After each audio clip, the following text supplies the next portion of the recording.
generating leads with Chatgpt, your multiple listing service, and Zoom AI.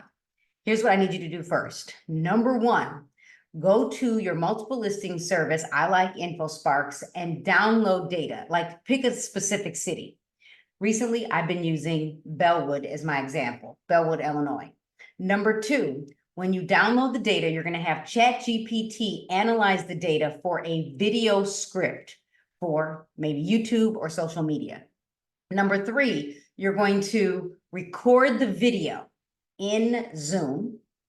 And once you record the video, you're going to take the AI transcript and you're going to ask ChatGPT to write a blog, an ebook, a social media description, maybe even a podcast description, and a YouTube description for your video that you just created.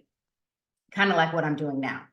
Then what you're going to do is you're going to market it typically everywhere to generate leads. And you can even use Cloud CMA for the hook. If you're like, Carrie, I want to see you do this, sign up for the Keys to Listing Leads. If you missed it, sign up for the next live course or invest in the replay.